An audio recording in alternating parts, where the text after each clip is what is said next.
Welcome to today's episode. Today we're going to do something a little bit different. I've had some issues actually going through some of the books I'm trying to get through. I'm having a bit of an anger issue in based on a few of them. So I decided to do something a little bit fun here and just talk about covers, random covers I've picked up on a trade site to just look at and see, well, is this exciting? Is this good? Is this bad? Why is this good? Why is this bad? Etc. Like we often do with everything on this channel. Remember that these are my opinions. Some of you might have different ones. And if you do, well, just make sure to comment about them and we'll discuss it a little bit more. The selection I went with DC Marvel Image, and I think that's about it here. I didn't have any independence show up in this list, I think. And what we're going to try to figure out is this a good cover? Why is it good? What is it bad? And we're going to go through the basic criteria as I normally go to. Would it interest me or anybody seeing it on a rack? Is the art itself actually good? Is it targeting the right target audience or the right demographic for this particular book? Those are the things that we normally talk about when we look at covers, and we're just going to do it with a whole bunch of covers this time around. We're going to start with Action Comic number 1056. I think that's coming out in July. I think so. I think it's the July issue. This is the Flash variant for the Flash movie. So it's a tie-in for that movie. I honestly do not like Supergirl on this particular movie and on this particular image. The art itself is not bad. It's just the character is just awful looking. I also don't like the Flash, but I just never liked the Flash personally. I've always only seen him as a comic relief character. For me, he's Aquaman from the Justice Friends. That's what I feel like whenever I see the Flash or any Flash related characters. I have zero interest in this cover because I have zero interest in the movie, and the art is good, but nothing great. I mean, that's an inner panel, I would say, and not a cover. Batgirl number 19. People eating and talking on a building, especially when one of them is mute. That's great without their masks on, so anybody passing by can take a picture of them.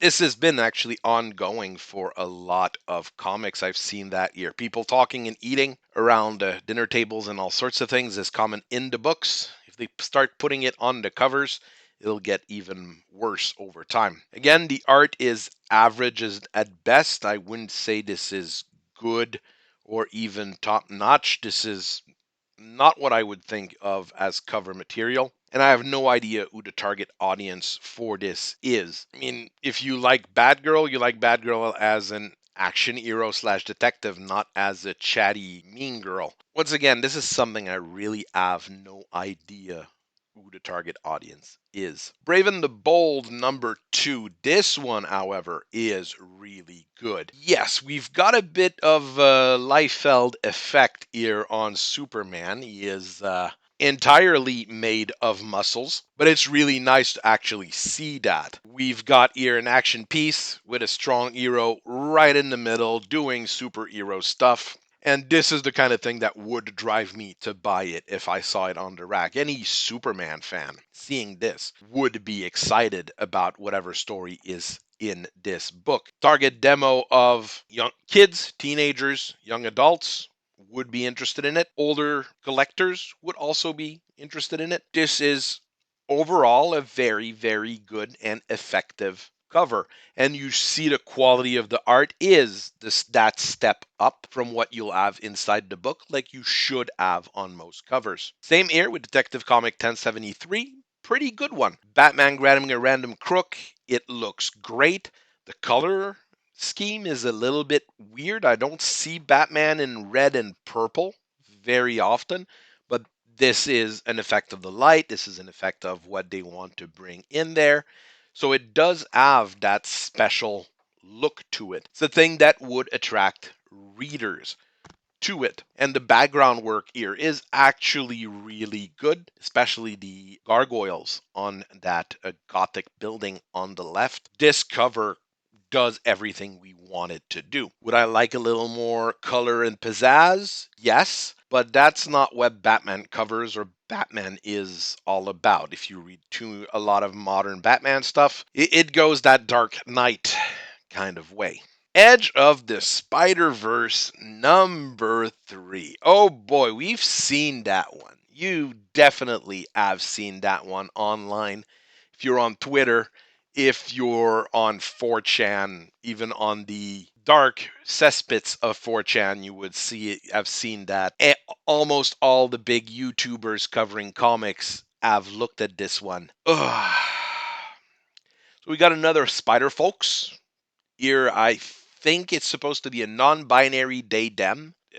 You wouldn't be able to tell. It's oh boyerific, like I said here, not just because it looks like a boy when it might be a girl, or it might be it's a they them. Yeah, let's go with that. Does the character does something remotely heroic? It's jumping from building to building. It's Spider-Man-esque, I guess. So that's the part that's okay. But the art itself is not terrific. The character looks awful. I mean, even if you're into that woke crowd, this character doesn't look good.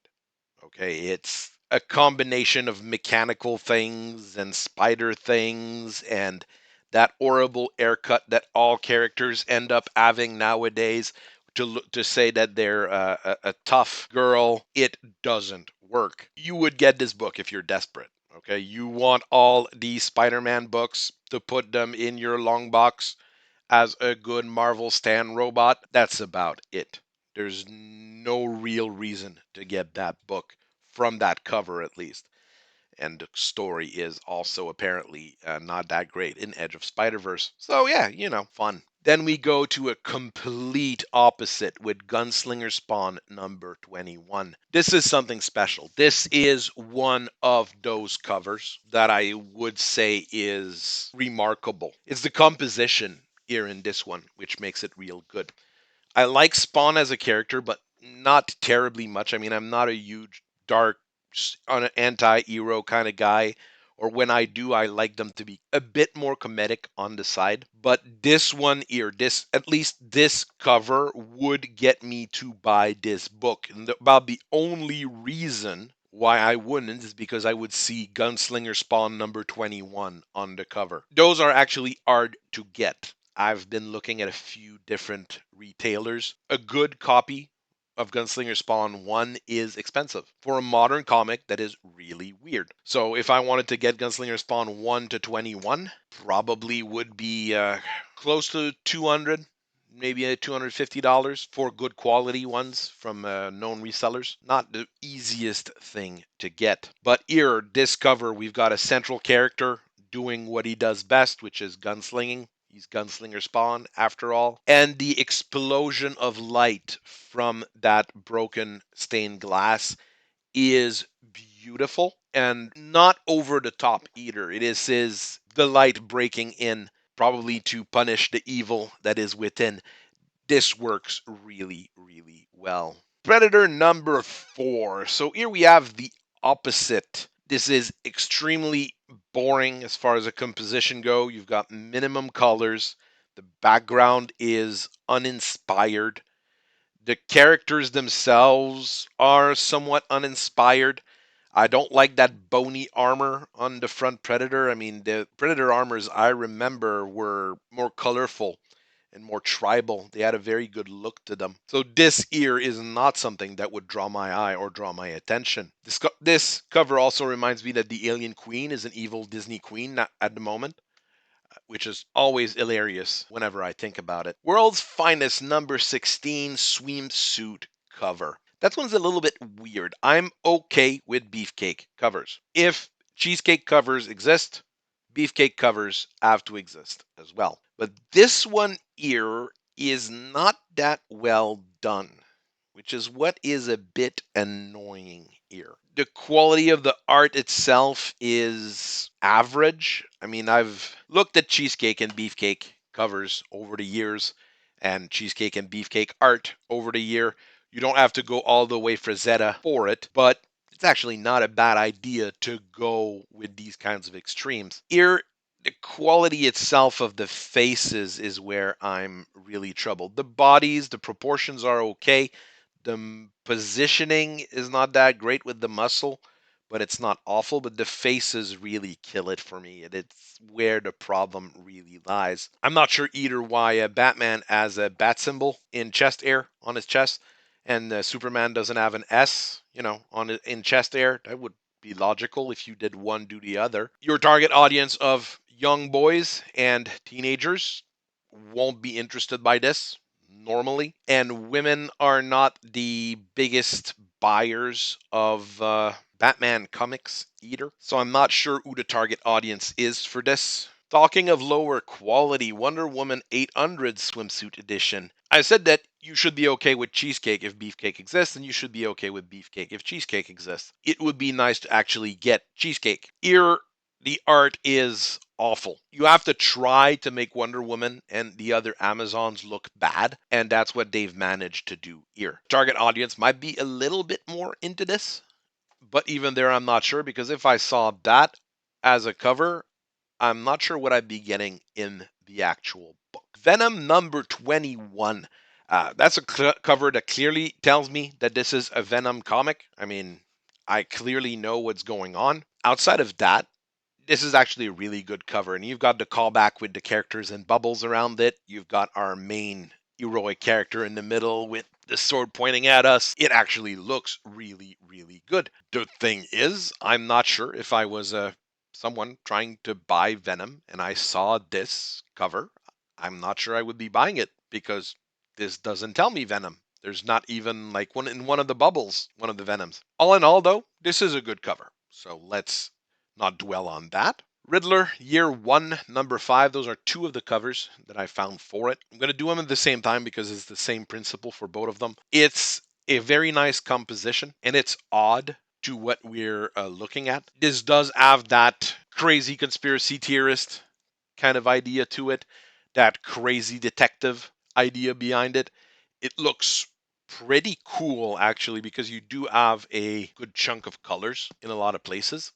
So it does work really well for a Riddler comic, which I would expect it to be a little bit of that more detective style story. So let's go with it. That one was really nice in my opinion. Star Wars Bounty Hunter number 35. Here comes the Job Squad. Boba Fett was destroyed in his own TV series, so I don't see the point in using him in marketing on any product.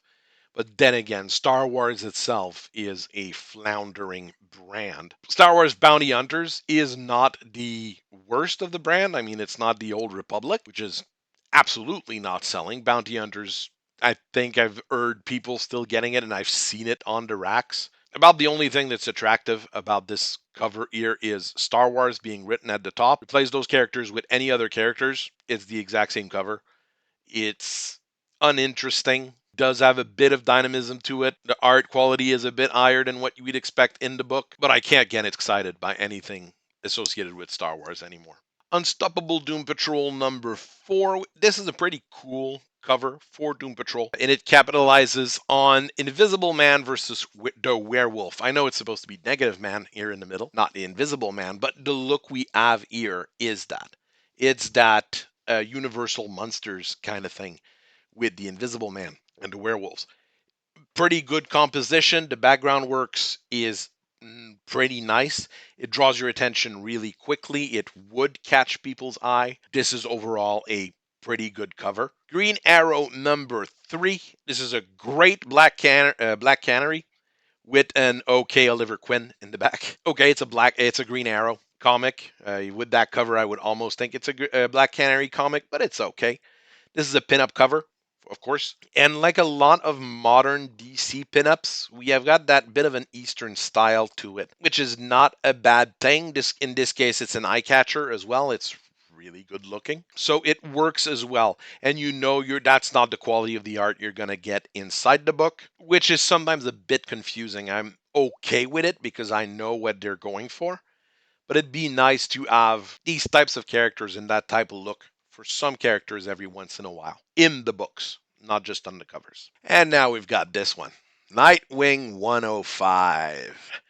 We're talking about Beefcake earlier. It was like the opposite of a beefcake cover with the Instagram in the back, because it's a well-known fact that Robin's going to have his Instagram profile, and the post is workout videos. I'm not sure here. No, I'm not. I'm not sure. This is definitely an idiotic take. I don't like the character style that they're using here either. It looks way too simple. We don't have muscle definition that we would like on a beefcake cover. And of course, we've got that LGBTQIA2S plus PE flag in the back because Robin is gay now. Oh no, sorry, he's bisexual now. This is an awful, awful cover. And I don't think anybody would jump on that if they saw it either. That's the other part. The cover's there to sell the book. This won't sell any books. Last one for this batch here, Incredible Hulk #1.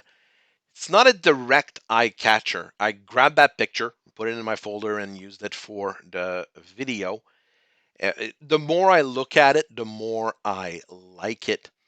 You've got a very nice composition here with the jacket turning into the Hulk's face. Duality of the character. How the Hulk and Bruce Banner are two separate people. This is really nice.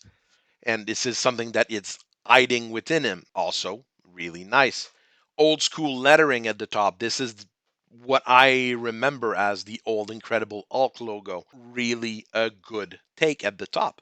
So this particular cover, the more I look at it, the more I like it. Sadly, I'm not giving Disney a penny anymore, so I'm not buying that comic, even though it might be interesting. If someone knows anything about it, tell me, and I'll look into it and maybe buy it on a discount rack at some point. This was the work we did on those covers today. Keep on reading comic, keep on enjoying them. I'll keep analyzing them, and I'll keep looking at covers, and we'll talk again later. Bye bye.